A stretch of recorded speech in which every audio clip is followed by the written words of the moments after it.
What is one thing AlphaTauri, Alpine, Williams and Sauber have in common?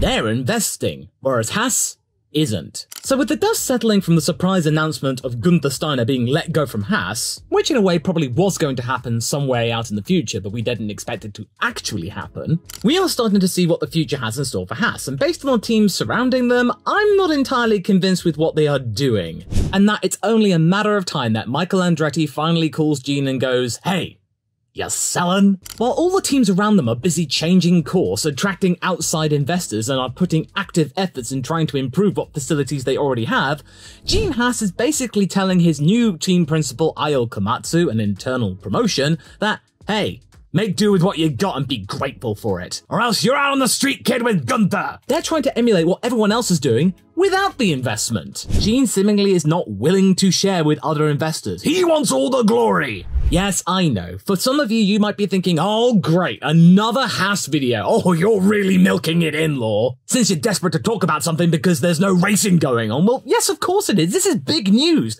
Guenther Steiner has become a cult icon within the world of Formula One over the last 5 years, thanks to the likes of Drive to Survive. Now, whatever you think about that show, it did make an impact with brand new fans, and it has become part of the zeitgeist within the motorsport. It's just a fact. It has. Guenther Steiner's been aware of it. Haas have been aware of it. They've been milking that cash cow of Guenther for many years. And now clearly, the results that are coming in are not good enough for Gene, and something had to be done. Gene had to be seen doing something, and Guenther was the scapegoat. Much like how Mick Schumacher last year was the scapegoat for Haas's lack of performance. But now we've got some more information potentially on the machinations of this shock dismissal. I'm starting to see what the removal of Guenther means for the team, and you know that it was a pretty terrible conclusion to relations between the two men. They didn't even get a chance to say goodbye to the staff, so it was like he was wheeled out and told to leave the premises immediately. It was just such a sudden end, considering these two men had been working together for about a decade at this point. Guenther was very important in making the Haas dream a reality. He made the connections with Dallara and Ferrari. Haas was Guenther's baby, and there was clearly a conflict of interest in terms of the direction of Haas's future. Guenther wanted more money put into the team, Gene didn't want to provide it, and therefore this was just one argument too many. And considering there wasn't really much of an uptick in terms of performance, yeah, Guenther clearly just didn't have the vision to kick on for the future. But they didn't have to get rid of him entirely. He was clearly a good manager with the people, so just have someone come in and take on the boss role, and then Guenther can be just the man in the factory just telling people what to do. And they would have liked it, because he does have a lot of support with the team. It would have been a really effective partnership with whoever would have come in. But I do reckon that the Mexican Grand Prix, where Daniel Ricciardo got 6th place and Haas collapsed back down to 10th immediately, and last, was the race that probably sealed his fate in the eyes of Gene. Couple that with the failure of the lauded Austin upgrade, Nico Hülkenberg's vociferous vocalizations about his disapproval of the model of upgrades in the car itself, and them desperately trying to keep him because he's the only saving grace they've got right now, and the apathy of the overall owner of the team, it doesn't exactly make me feel all that hopeful. Now, no disrespect towards Komatsu at all. The initial idea of hiring him, somebody from within who has been around since the very start of Haas's racing operations in 2016, with an engineering background, is a sound decision. Ayao has seen the team evolve. He's got tons of experience in Formula One, just over 20 years at this point, having started with BAR in the Honda department. And as Racing News 365's Fergal Walsh pointed out, this is the continuation of a recent trend in terms of who are you going to hire as your team principal.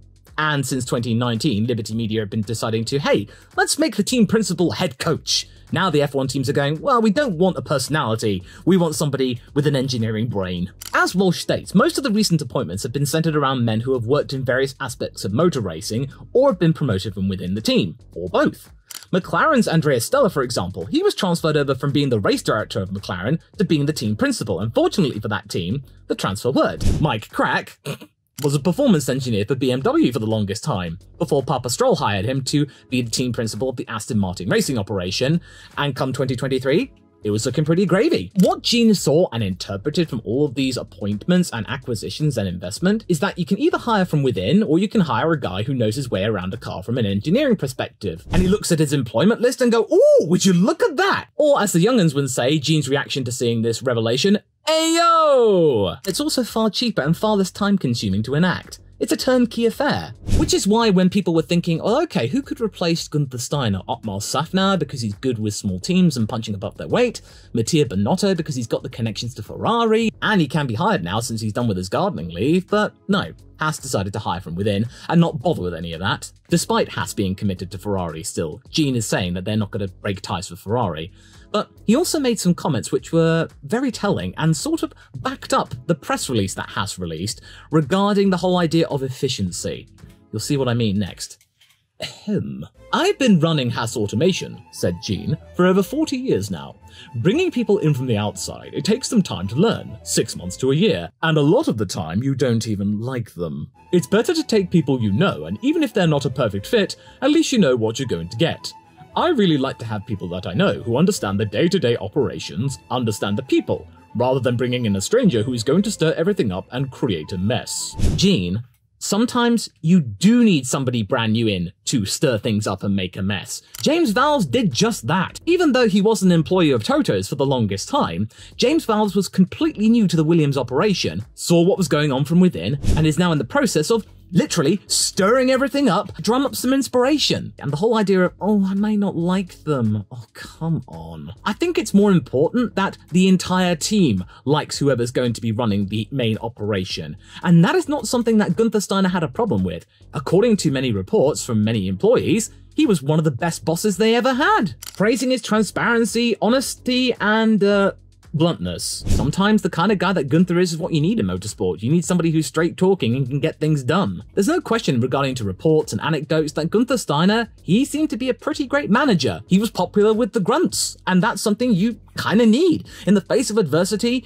you need your troops to be right behind you, and Guenther, he had that. So what was the problem? It just seemed to me that Gene was going like, I don't like you anymore, you're out. And I'm not really taking the thoughts of my own employees into account here. But the problem is, though, is that Guenther did lack the vision. Sure, he got the Dallara Ferrari customer model off the track and it was doing really well.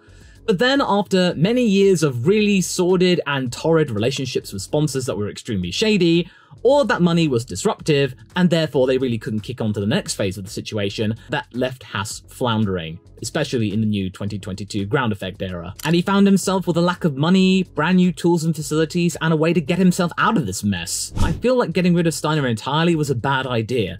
I think he should have been given a different sort of a job. He should have been the overall manager of the operations at the Banbury facilities, and you had somebody else taking over the roles of being the team principal, so he didn't have to deal with any of that. That would have been really good. He seems like a really impressive manager and people, and he would have been really popular still. That would have been a really good level of continuity. And also, he would have still been within the team. That cult status would have still been really good for the PR relationship with the fans. He wouldn't have been gone entirely. He would have just had a different type of job. But no, this axing I felt was personal. Gene had to be seen doing something, but I think this was a step too far. I can see exactly what Guenther was getting at. He wasn't talking any harebrained ideas here. Look at all the other teams around Haas. Williams, AlphaTauri, and even Sauber and Alpine. All four of these teams, their closest competitors, are clamoring for investment or improving their outdated facilities and seeking outside personnel to reinvigorate the team, and they're getting it. To him, it was becoming increasingly obvious that outside investment and improving the facilities that they have was the key in getting back up the grid and turning things around for the team. In terms of efficiency, that's all very well and good as part of added investment. Efficiency and investment work hand in hand. You can't just go, oh, just make do with what you got, because all the other teams aren't doing that. You need to follow the trend, fight fire with fire. Williams was the champion of the increased capex spend for the smaller teams compared to the bigger ones. Vowles has pinpointed what needs to be upgraded at the team as well. Sauber has grabbed money from Rumpsteak and Audi to ensure their continuation and rebirth for the foreseeable future and enhancement of the Hinwil facilities. AlphaTauri is heading back toward the Red Bull model of sharing parts and new facilities in Milton Keynes. Yes, I know that particular point is a little bit iffy, but something is being done. Actions are being taken.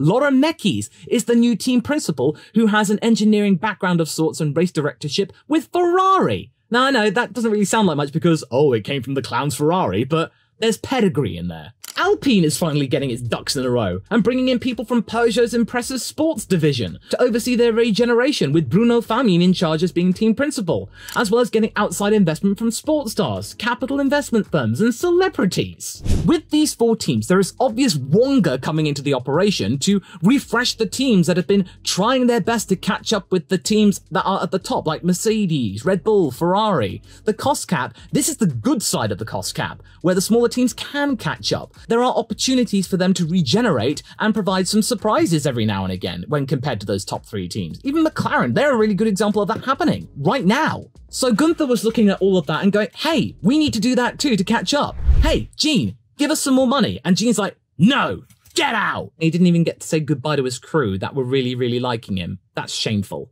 What this tells me is that Gene Haas is a penny pincher. He's all about efficiency and hiring from within, since he probably doesn't want the rigmarole of hiring from the outside, training them up, and most importantly, paying them millions to join. Mattia Binotto, like him or not, he had Ferrari experience. He worked with the Scuderia for multiple decades. He was the team principal for a good 4 seasons. And okay, he wasn't the best team principal out there, but he wasn't the worst.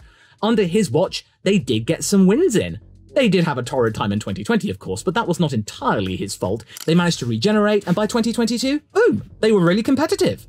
When the car worked, but they had plans for the future. If you work with Scuderia Ferrari, it's the motorsport equivalent of working for Google in the tech sector. If you've got that on your resume, most people will hire you on the spot because they want a piece of that pie. And besides, Mattia started off as being a background engineer. He was thrust into the job of being the team principal. He just suddenly became it, and I reckon he did do a good job given the pressure.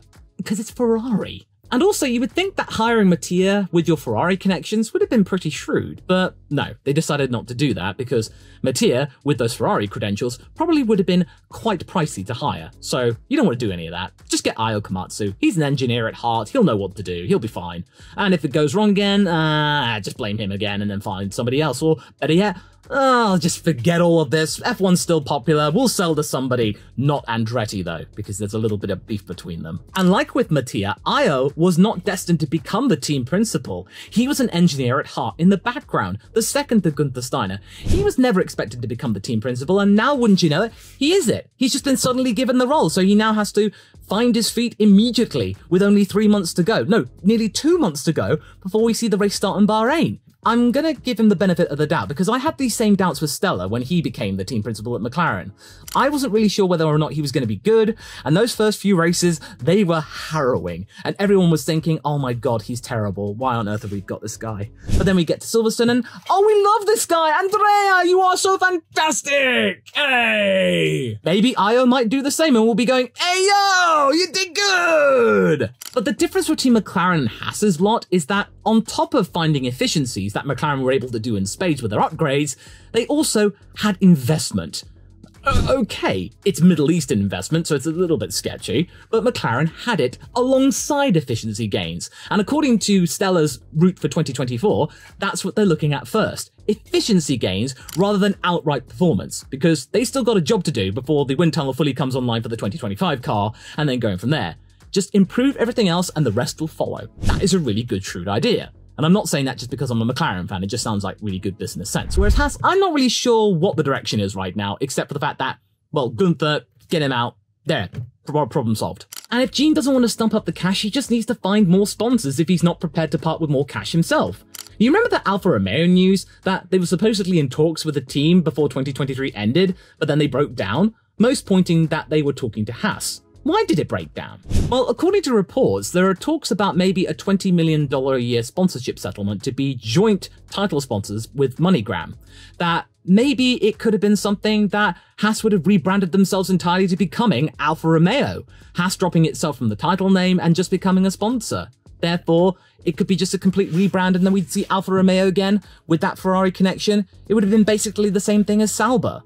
Or would it be, though? Because there is one key difference between Haas and Sauber. Sauber are a bunch of engineers, first and foremost. According to the race, the partnership Alfa Romeo had with Sauber ran deeper than just being a reskin and a rename, because the engineering side of Sauber benefited the Alfa Romeo cars on the road in some way. With Haas though, considering they don't really make cars and they just do CNC stuff, put simply, Alfa saw that Haas didn't really have anything of value other than just a bit more brand awareness, and Gene simply wanted the cash. Probably. So what does this all mean in the end? Well, this is not the direction Haas need to take to remain competitive. The hiring of Komatsu isn't a bad or misjudged one, it's just a weird one. He does have experience in engineering and with what Haas do, and Romain Grosjean as well, who he's actually worked with Komatsu for all of his Grand Prix, even when he was back at Lotus and Renault. He admitted that Komatsu faces a really hefty challenge ahead of him, but he does wish him well. And obviously, since Grosjean has worked very, very closely with Komatsu for a long, long time, he knows what he's talking about regarding the now team principal. And he's right. Ayao does face a huge challenge, and with a skinflint boss who is basically telling you to make do with what you got and make it run better, with no extra capital, even from outside investors or sponsors, it doesn't sound good. And what's stopping Gene from just attracting those outside investors? Because everybody's doing it, even Papa Stroll's doing it, with outside investment propping up the Aston Martin team and the car-making business. Alpine, part of its business is now operated by outside investors. Dorilton Capital owns Williams itself.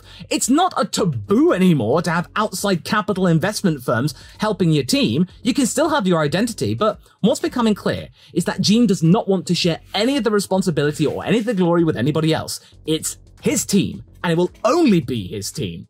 He's not prepared to give away any slice of the pie because F1 is still extremely popular. Haas is worth $800 million approximately, and he wants to keep all that money for himself because when the right buyer comes along, be it Andretti or somebody else, he can then cash in, he can retire, and he doesn't have to share it with anybody else. There you go.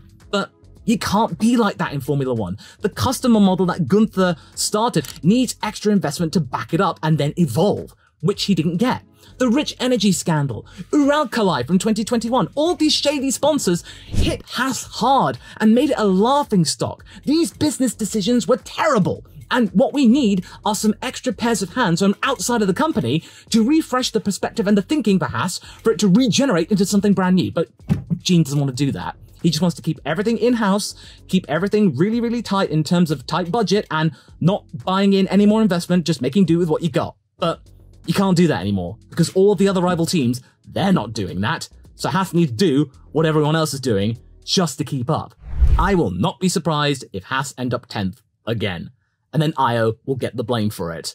And that's not fair. But in any case, Mr. Komatsu, I wish you all the best and good luck. So I mentioned AlphaTauri and Red Bull partnering more closely again. Yes, it's a good idea to ensure the survival of the second team, but does it have a chance to be a little too close? I discuss all of that in this video that you can go and watch right now. The complicated relationship these days, it's a bit of a corporate doozy.